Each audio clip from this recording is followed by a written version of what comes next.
बच्चों आज हम पढ़ेंगे विद्युत फ्लक्स। देखो बच्चों, कल हमने क्या पढ़ा था? हमने पढ़ा था एरिया वेक्टर।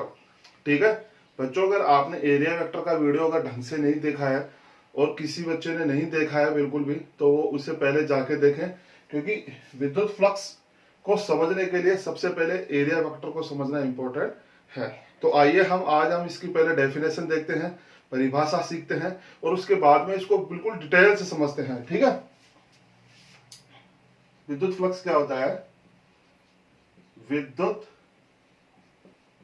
क्षेत्र में स्थित किसी क्षेत्रफल से अभिलंबवत गुजरने वाली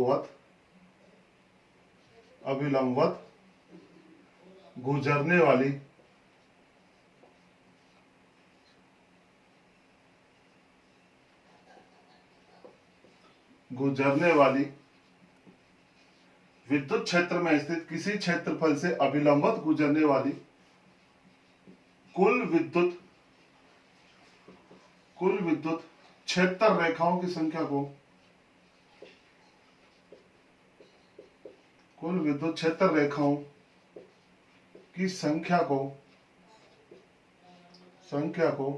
बच्चों क्या कहते हैं? विद्युत फ्लक्स कहते हैं।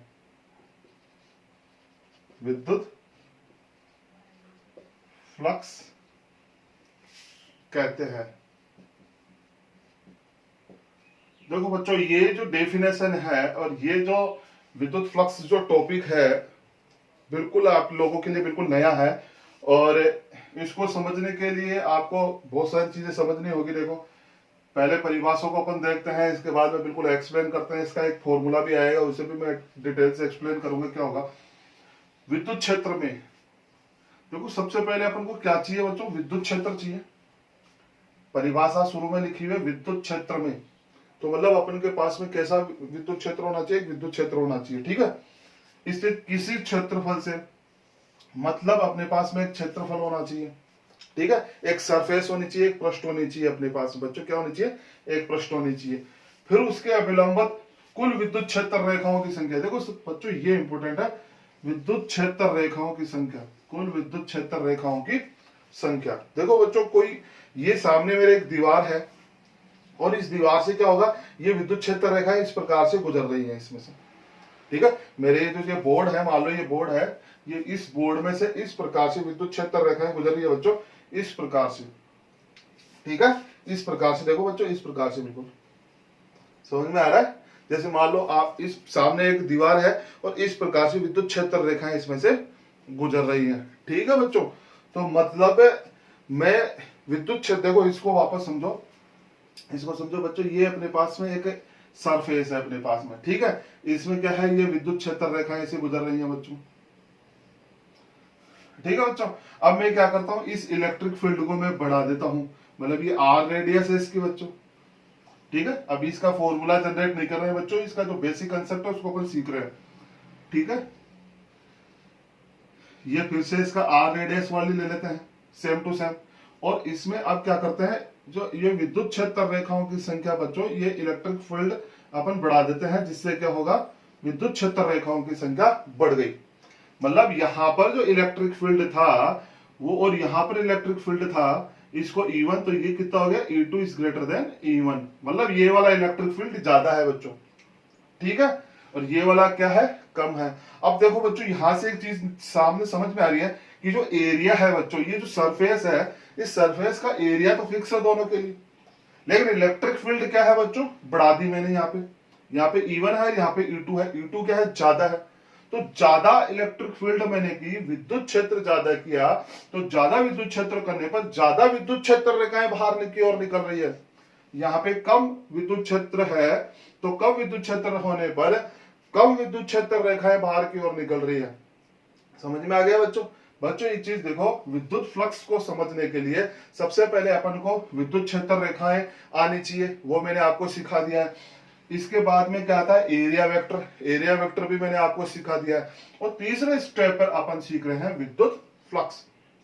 तो बच्चों ये विद्युत क्षेत्र रेखाएं जो पृष्ठ के बाहर की ओर निकल रही हैं, ये एक सरफेस है बच्चों। इस प्रकार से मान लो ये अपने पास में एक सरफेस है और इस सरफेस से ऐसे विद्युत क्षेत्र रेखाएं बाहर की ओर निकल रही है इसके, ठीक है। ये अब मेरे पास में क्या है बच्चों, देखो ये क्या है, एक सरफेस है और इसमें से ये विद्युत क्षेत्र रेखाएं इस प्रकार से बाहर की ओर निकल रही है बच्चों, ठीक है। मैंने यहाँ पे विद्युत क्षेत्र रेखाओं की संख्या बढ़ाई, यहाँ पे विद्युत क्षेत्र रेखाओं की संख्या कम कर दी। कैसे की? इलेक्ट्रिक फील्ड को मैंने बढ़ाकर। जैसे मैंने देखा विद्युत क्षेत्र, इलेक्ट्रिक फील्ड विद्युत क्षेत्र में बढ़ाता हूं तो विद्युत क्षेत्र रेखाओं की संख्या, ये विद्युत क्षेत्र रेखाओं की संख्या देखो बच्चों, यहाँ पे 1 2 3 है, यहाँ पे कितनी 1 2 3 4 5 6, ठीक है। यहाँ पे 3 3, यहाँ पे कितनी हो गई बच्चों 6 हो गई। मतलब विद्युत क्षेत्र बढ़ाने पर विद्युत क्षेत्र रेखाओं की संख्या बढ़ गई। तो बच्चों ये विद्युत क्षेत्र रेखाओं की संख्या क्या है बच्चों, इस सरफेस में से ये विद्युत क्षेत्र रेखाएं बाहर जा रही हैं, इनका मापन करने के लिए, इनका मेजरमेंट करने के लिए एक भौतिक राशि परिभाषित की गई। उस भौतिक राशि को अपन क्या क्या कहते हैं बच्चों, विद्युत फ्लक्स कहते हैं। मतलब विद्युत फ्लक्स कहते हैं और इसे फाई से डिनोट करते हैं बच्चों। किससे डिनोट करते हैं? फाई से डिनोट करते हैं बच्चों। बच्चों किससे डिनोट करते हैं? फाई। फाई क्या है? विद्युत फ्लक्स, ठीक है। ये क्या है? एक मेजरमेंट है। किसका मेजरमेंट है? कुल विद्युत क्षेत्र रेखाओं की संख्या का, ठीक है, जो किसमें से गुजर रही है? एक पृष्ठ में से गुजर रही है, ठीक है। मतलब बच्चों मैंने क्या देखा कि क्षेत्रफल समान रखने पर इलेक्ट्रिक फील्ड अगर बढ़ाता हूं तो विद्युत क्षेत्र रेखाओं की संख्या बढ़ जाती है। मतलब ये जो फ्लक्स है किस पर निर्भर कर रहा है बच्चों? ई पर। विद्युत क्षेत्र ई क्या है बच्चों? विद्युत क्षेत्र ई क्या है बच्चों? विद्युत क्षेत्र। मतलब ये जो फ्लक्स है बच्चों वो किस पर निर्भर कर रहा है? विद्युत क्षेत्र पर निर्भर कर रहा है। अब बच्चों में एक अलग से एक और एग्जांपल लेता हूं। अब की बार मैं क्या करता हूं, इलेक्ट्रिक फील्ड सेम रखता हूं बच्चों, लेकिन यहां पर रेडियस R1 मान लिया मैंने, ठीक है बच्चों, और यहां पर रेडियस R2 मान लेते हैं, ठीक है बच्चों, और ये रेडियस R2 है, ठीक है बच्चों। अब यहां पर क्या माना मैंने? R2 is greater than R1। अब बच्चों में क्या देखता हूं, इलेक्ट्रिक फील्ड सेम है, दोनों में कांस्टेंट मान लेते हैं सेम, ठीक है।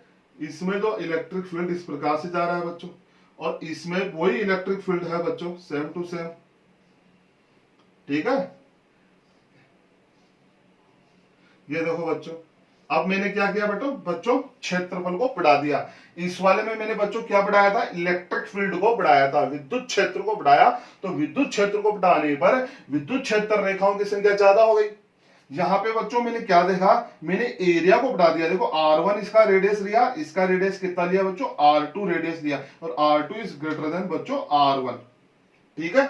मतलब इसकी रेडियस ज्यादा है, इसका क्षेत्रफल, इसका जो क्षेत्रफल है बच्चों वो ज्यादा है, और ज्यादा क्षेत्रफल होगा तो उसमें ज्यादा विद्युत क्षेत्र रेखाएं बाहर की ओर निकलेगी बच्चों। ज्यादा विद्युत क्षेत्र होगा और तो ज्यादा विद्युत क्षेत्र रेखाएं बाहर निकलेगी, और ज्यादा पृष्ठ क्षेत्रफल होगा तो ज्यादा विद्युत क्षेत्र रेखाएं बाहर होगी। मतलब एरिया बढ़ा तो विद्युत क्षेत्र रेखाओं की संख्या बढ़ेगी, एरिया कम तो विद्युत क्षेत्र रेखाओं की संख्या कम हो जाएगी। आया बच्चों समझ में?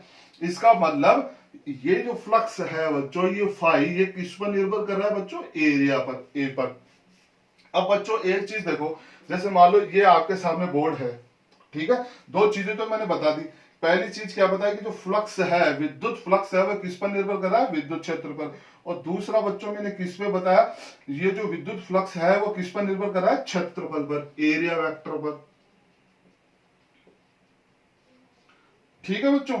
अब बच्चों एक क्वांटिटी हो रहा है, हम चेक करते हैं क्या विद्युत क्षेत्र कोण पर भी निर्भर करता है। देखो बच्चों ये दीवार, ये अपने पास में बोर्ड है, दीवार मान लो, और विद्युत क्षेत्र इस प्रकार से आ रहा है, ठीक है, तो संख्या ज्यादा हो जाएगी। अब मैं इस हाथ को ऐसे घुमाता जाता हूं, घुमाता जाता हूं, घुमाता जाता हूं, तो आप देखोगे बच्चों विद्युत क्षेत्र रेखाओं की संख्या कम होती जाएगी। मान लो ये कोई दीवार है और इसमें ये विद्युत क्षेत्र रेखाएं से जा रही है, तो उस समय तो ज्यादा होगी, और जैसे जैसे मैं धीरे धीरे धीरे धीरे धीरे घुमाता हूं तो उस दीवार में से ये विद्युत क्षेत्र रेखाएं कम गुजरेगी। देखो बच्चों वापस समझो, सामने दीवार है, मेरे सामने दीवार, इसमें से ये विद्युत क्षेत्र रेखाएं ऐसी गुजर रही है बच्चों। सामने दीवार है, इसमें से ये विद्युत क्षेत्र रेखाएं बच्चों ऐसे गुजर रही है, ठीक है। अब मैं इस एंगल को बढ़ाता जाता हूं, ये ऐसे करता गया। बच्चों जो पृष्ठ क्षेत्रफल है वो सामने है, मैं क्षेत्र रेखाओं को ऐसे घुमाता जा रहा हूं, तो क्या ये विद्युत क्षेत्र रेखाएं हैं, क्या उस पृष्ठ में से गुजरेगी? गुजरेगी, लेकिन उसकी मात्रा कम हो जाएगी। ठीक है बच्चों, तो इसको मैं ऐसे बना सकता हूं। देखो बच्चों, उसका एरिया वेक्टर कैसे बताएंगे? देखो बच्चों, इस प्रकार से,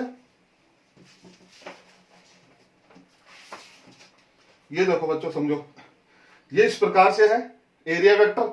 अब जैसे मैं इस क्षेत्रफल को घुमाता जाता हूं तो कैसे होता जाएगा बच्चों? ये ऐसे हो जाएगा। ठीक है, ऐसे क्या तो ऐसे हो जाएगा। ठीक है, तो इसी कंसेप्ट को लेके बच्चों में एक डायग्राम बनाता हूं और उसे आप समझने की कोशिश कीजिए। इस प्रकार से, ठीक है बच्चों, इसका एरिया वेक्टर किधर होगा बच्चों? इधर एक है ए वेक्टर।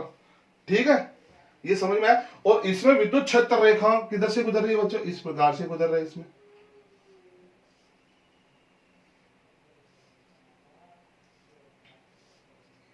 ऐसे, ये किसकी डायरेक्शन है बच्चों? इलेक्ट्रिक फील्ड की डायरेक्शन है। समझ में आ रहा है? ठीक है, अब बच्चों यहां से एक चीज देखने को मिल रही है कि विद्युत क्षेत्र ई और क्षेत्रफल सदिश ए के बीच का जो कोण है, माना बच्चों वो कितना है? थीटा है।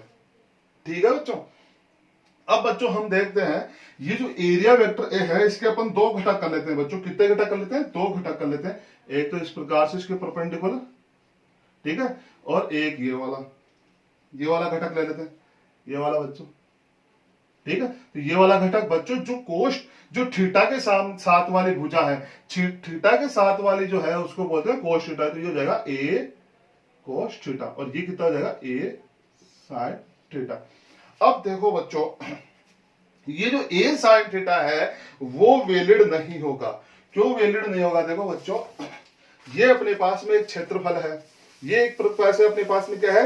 ये इसके पृष्ठ है। ठीक है, अब इस पृष्ठ से विद्युत क्षेत्र रेखाएं ऐसे जा रही है बच्चों। विद्युत क्षेत्र रेखाएं, क्या इसको ये गुजरेगी? इसमें से नहीं गुजरेगी।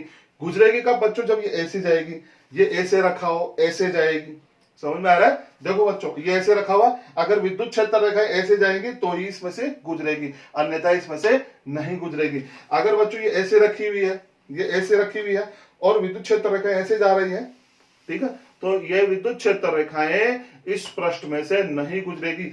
यही कंडीशन ए साइन थीटा वाले घटक के साथ हो रही है, क्योंकि ये वाला घटक किसके सिद्ध में आ गया बच्चों? इसके परपेंडिकुलर आ गया। ठीक है बच्चों, ये जो पृष्ठीय क्षेत्रफल है, एरिया वेक्टर है, इसके किधर आ गया बच्चों? इसका एरिया वेक्टर किधर है? देखो, इस प्रकार से है। ठीक है, इस प्रकार से है, और ये वाला घटक किधर आ गया बच्चों? इस एरिया वेक्टर के परपेंडिकुलर आ गया। ये वाला जो घटक है बच्चों, इस वाले को अपन नेग्लिजिबल कर देते हैं। अब ठीक है बच्चों, अब कौन सा? देखो, ये ए कोस थीटा और ई दोनों सेम डायरेक्शन में है बच्चों। कौन सी डायरेक्शन में है? सेम डायरेक्शन में है। ठीक है, तो अपना फ्लक्स क्या हो जाएगा बच्चों? Phi is equal to E A cos theta. ठीक है बच्चों, phi is equal to E A cos theta. यहां से निकल के आएगा phi is equal to E dot A. Phi is equal to E dot A. ठीक है बच्चों, फाई का वैल्यू क्या निकल के आई? ई डॉट ए। अब बच्चों यहां से एक चीज समझ में आ रही है कि यहाँ पे डॉट प्रोडक्ट है। डॉट प्रोडक्ट होने का मतलब क्या है बच्चों? ये कैसी राशि है? सदिश राशि है या अदिश राशि है? ये फाई एक अदिश राशि है। क्या है बच्चों? एक अदिश राशि है। ठीक है, इसका मान जो बच्चों पॉजिटिव भी हो सकता है, नेगेटिव भी हो सकता है और शून्य भी हो सकता है। अब बच्चों इसका मात्रक भी लिख सकते हैं। फाई का मात्रक क्या होगा बच्चों? फाई का मात्रक कैसे लिखेंगे? देखो, फाई इज इक्वल टू बच्चों अपने पास में क्या है? ई डॉट ए। यहां से देखो बच्चों, ई का क्या होता है? ई का formula E is equal to F upon Q. एकांक आवेश पर लगने वाले बल को विद्युत क्षेत्र की तीव्रता कहते हैं। और ये एरिया है अपने पास में ए। ठीक है बच्चों, इसका एफ की विमा क्या होती है? एफ का मात्रक न्यूटन, एफ का मात्रक न्यूटन, और क्यू का मात्रक, आवेश का मात्रक बच्चों होता है कूलाम। ठीक है, और इसका ए का मात्रक, क्षेत्रफल का मात्रक होता है बच्चों मीटर स्क्वायर। ये अपने पास में इस फाई का बच्चों क्या आ गया, मात्रक आ गया। इस प्रकार से इसी से अपन इसकी विमा भी निकाल सकते हैं। एफ की विमा होती है बच्चों m1 l1 t-2, ठीक है बच्चों, t-2 इस प्रकार से। और क्योंकि विमा क्या होती है बच्चों, एटी, कितनी होती है, एटी। पहले सिखाया था मैंने क्योंकि विमा निकालना, I is equal to Q upon T, इसको इधर ले जाते हैं बच्चों, तो Q is equal to I T, और I की होती है एम्पियर ए और T की होती है टी। इस प्रकार से Q की विमा कैसे निकल के आएगी, एटी, ठीक है। और ये मीटर स्क्वायर की कितनी आ जाएगी बच्चों, L2, तो L1 और L2 कितनी हो जाएगी, L3 हो जाएगी, तो हो जाएगी M1 L3। देखो ये T-2, ये माइनस ऊपर और आ जाएगा, ये इसका T जो है ऊपर जाके माइनस हो जाएगा, तो T-3, और ये A भी ऊपर आके माइनस हो जाएगा, तो A-1। इस प्रकार से बच्चों ये मैंने क्या निकाली, इसकी विमा निकाल दी। देखो बच्चों इसको समझो, विद्युत क्षेत्र में स्थित, मतलब सबसे पहले विद्युत फ्लक्स को समझने के लिए अपने पास में विद्युत क्षेत्र होना चाहिए, एक क्षेत्रफल होना चाहिए, एक पृष्ठ होना चाहिए। विद्युत क्षेत्र में स्थित किसी क्षेत्रफल से अभिलंबवत, अभिलंबवत का मतलब है बच्चों ये एक कोस थीटा वाला घटक, ठीक है। इस प्रकार से अभिलंबवत, ये सामने पृष्ठ है, इस प्रकार से ऐसे करते जाएंगे, ये कम होता जाएगा, समझ में बच्चों। ये सामने पृष्ठ है, इस प्रकार से गुजरेगी विद्युत क्षेत्र रेखाएं, ये वाला घटक ही इंपॉर्टेंट होगा, ऐसे करते जाएंगे। तो इस डायरेक्शन में अपने पास में विद्युत क्षेत्र रेखाओं की संख्या हो गई, या क्षेत्रफल को घुमा दे, दोनों एक ही बात है। ऐसे किया तो इसका कंपोनेंट लेंगे, वो कंपोनेंट अपने पास में ज्यादा वैल्यूड होगा जो इस पृष्ठ के बिल्कुल क्या हो बच्चों, एरिया वेक्टर की डायरेक्शन में हो, ठीक है। समझ में आया।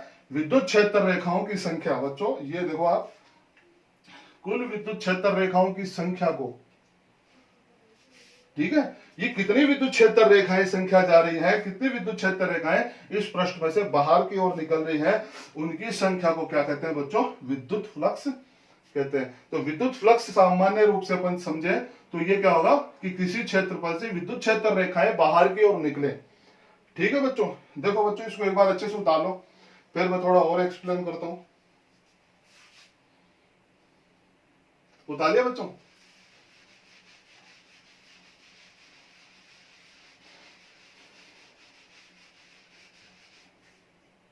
जैसे बच्चों ये मैंने ये फाई निकाला एक एरिया ए के लिए, मान लो अल्पांश हो अपने पास में, अल्पांश क्या होगा बच्चों, एक छोटा सा क्षेत्रफल, एक छोटा सा क्षेत्रफल डीए हो, तो इस डीए के कारण बच्चों क्या होगा, जो फ्लक्स उत्पन्न होगा वो क्या होगा, डी फाई होगा।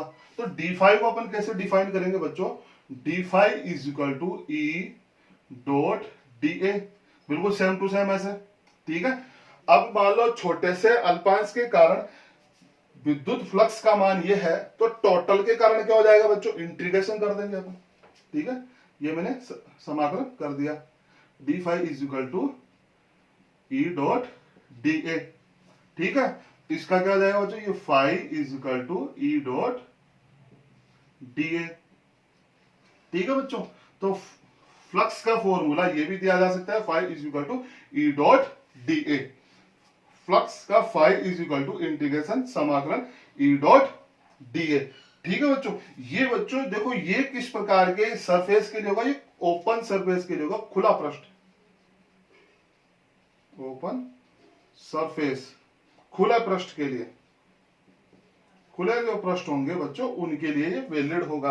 और बंद पृष्ठ के लिए कैसे करेंगे बच्चों, फाई इज इक्वल टू इस इंटीग्रेशन के ये इस प्रकार से गोला बना देंगे, ई डॉट डी ए, ठीक है बच्चों। ये वाला फॉर्मूला किसके लिए वैलिड है, बंद पृष्ठ के लिए। ये गोला किसके लिए लगा है, बंद पृष्ठ। बच्चों यहां गोले का मतलब क्या है, बंद पृष्ठ से मतलब है, गोले से क्या मतलब है बच्चों, बंद पृष्ठ से मतलब है, ठीक है बच्चों। आ रहा है समझ में। अब देखो बच्चों और इसको उतार लो, फिर और आगे समझाता हूं मैं, उतार लिया।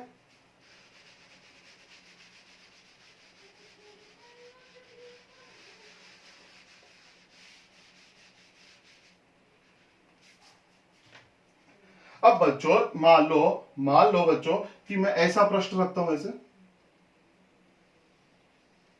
ऐसे रखा, इसकी रेडियस बच्चों आर है, इसकी रेडियस क्या है बच्चों, आर है, ठीक है। अब इसमें से बच्चों जो अपने पास में विद्युत क्षेत्र है वो इस प्रकार से है।